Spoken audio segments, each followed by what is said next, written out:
How we doing, folks? Welcome back. Now, if you are looking for a new internal aquarium filter and you specifically want something made by Oase, you have two choices. You have the EcoFlow range. This is the largest one. It's the EcoFlow 200, runs up to a 200-litre aquarium. Then you have the Bio range.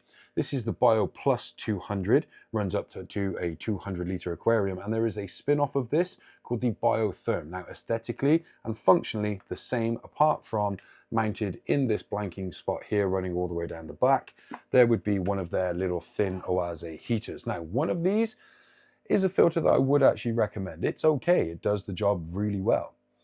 The other one, well, I'd rather cut my eyelids off than pay money for it. Which one do you want to start with? The good one? All right. It is the EcoFlow. This one is not a bad piece of kit. I did a much longer, more in-depth comparison review of this with a budget version, which was the All Pond Solutions 800 internal filter, and also a premium competitor, which is the Seachase Shark Pro 700. This did very, very well. So what do I like about it? I like the mounting capability. It comes on a Y bracket, which is designed to stay in the tank should you want to remove the entire filter. It just sits on like that and suction cups to the glass. Now, if you don't want to remove the whole thing, the only reason that you would want to is if you want to access the impeller, which is housed in this head. You just leave everything in the tank and remove just the filtration. This is held on by 4 magnets, which are not polarized, which means you have the choice of having it like this as designed, or if you want the intake at the front for some reason, you can do that. Now, we did test it, and the difference between flow of having the intake at the back and at the front was so minimal, we didn't even include the results in the final video. Features. It has 4 filter media for sponge, and then a biological basket at the top, which obviously has no inlet because we want it mechanically filtered before it reaches here. Okay. At the top, we've got a spray bar option and also a fully directional nozzle and one of these silly little venturis. And if you don't know what that is, you either let that poke out of the water, or you put a little hose on the top and it will suck air in and blow bubbles all around your tank and look horrendous as far as I'm concerned. But the main issue I've got with this, and it is an issue that a lot of people have, is that this looks very easy to control. Okay, your directional flow is one thing, but this little blue knob on the top actually sort of controls how much flow comes out of the jet and how much comes out of the spray bar. So you can have 100% here, 100% there, or somewhere in between.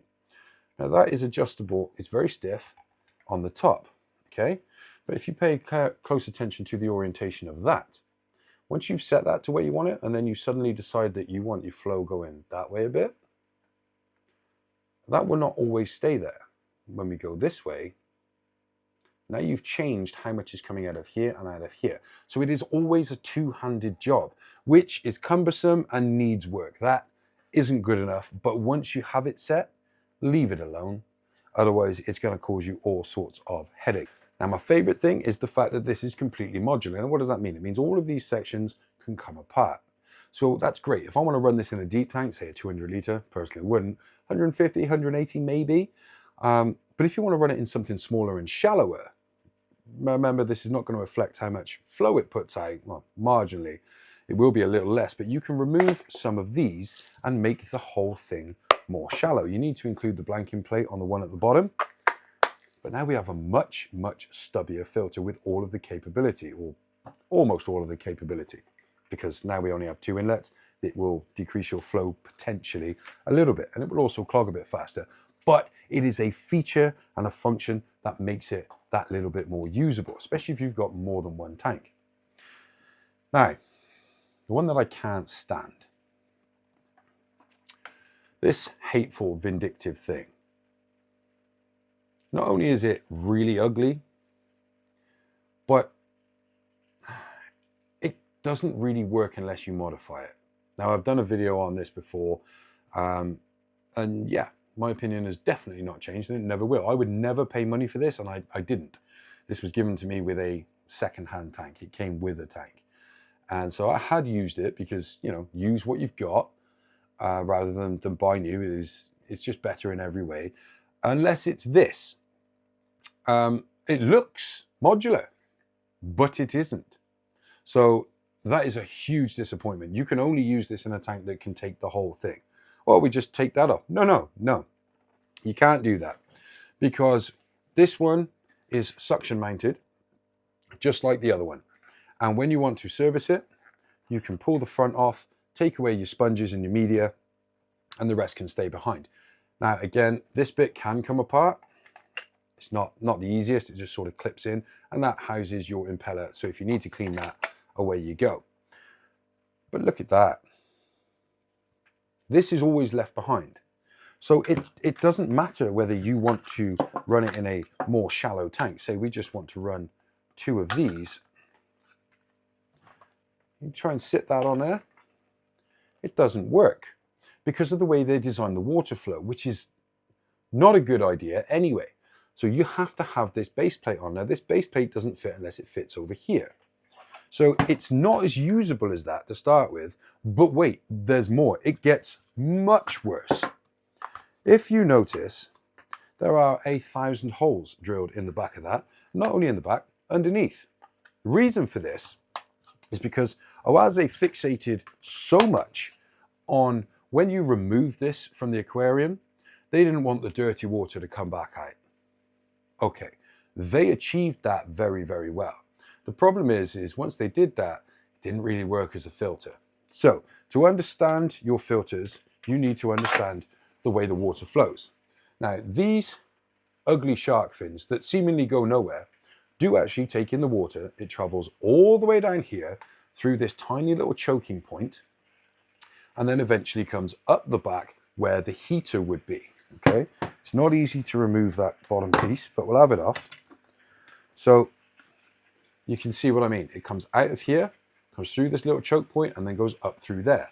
After that, it's traveling up this cavity, and before the 1,000 holes were drilled in it, it can only access through 1, 2, 3, and maybe this little clip hole here. Okay.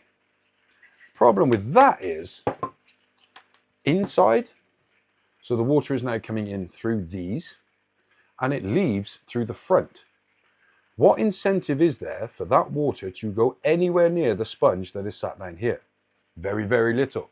And as we know, water follows the path of least resistance, much like most of us lazy humans. I thought the sponges that I was given with this were not original Oase ones. Now, after that original video where I slated this, much like this one, a couple of people have got in touch and said, no, the design has not improved. So the sponges that they give you are not actually big enough because, well, they only sort of come halfway up here. So a lot of the water has all the capability in the world to go over the top of that sponge, straight to the front and then up. And what that results in is there is supposed to be another sponge in here, which catches everything, because when these holes weren't drilled here, that is the only way for the water to go in. So that sponge clogs, but the ones in the baskets, they never did. So to solve that, you have to drill a load of holes. Drilling all these holes means that water can actually flow all the way up through. It hits all of the areas of the sponge, and it actually flows a little better because there's not so many choking points. It also means that the sponge at the top doesn't clog almost instantly, and you get a little bit more time between cleaning the darn thing. Now, as if that isn't bad enough, the design. The fact that it's not modular is one thing. This awful backing thing that, I mean, I get why they did it. They obviously thought, oh, well, we'll design everything around the biotherm and then give people to have an option without it. So with the biotherm, this bit is kind of necessary. But my issue with that is if the heater stops working, you can't see the indicator light. So you don't know it's stopped working. And if it's overheating, I don't want that much heat. I mean, I'm sure the plastic can take the heat that that little heater is going to put out. But I don't want that contained in there. I really don't, certainly if it's in the stuck on position. But that's not the worst bit about this design. So we've established that this stays in the corner of your aquarium. Now, what have we got? We've got gaps all the way here, and we've got gaps up in here, and we've got gaps all the way here. Now, as soon as you take this out, now, I know I mostly breed plecos and shrimp and hillstream loaches, things that like to hide and they're low profile and they don't really swim. But as soon as you take that out, the fish in your tank go, oh, there's a nice shady spot. And they come and they sit up under here. Oh, wow. So they're sitting there chilling out, loving their best life. Oh, look at this nice shady spot that I've found. This is the best. You come along, slap that on the top, and they are entombed, if not squashed immediately. The amount of times, because this was initially in a little bristlenose, snow white bristlenose breeding tank, the amount of times that I pulled that off and several dead plecos just fell out, it was almost every time. Almost once a week, 2, 3, 4 dead plecos would fall out. Now, anyway, just check first. These suction cups are really quite strong. They're really good. Taking that off is a mission. So what you end up doing is sort of trying to tickle a noodle, like you're from, I don't know, Alabama, wherever it is you do noodling in the US, to try and make sure that they've all gone. But when you've got 100 of them in there, as soon as you've got 3 out and you pick this up, 7 are back in there. It may not be plecos, it may not be hillstream loaches, but your little CPDs, your little neon tetras, they are going to get fish in there and they're going to get stuck. Because up in there, it's a beautiful dark little cave. They just dart up in there and that's it. Because that end cap will be on there and they just sit there. Now, obviously, if you've got the one with the heater in, they won't have the option to get up in there.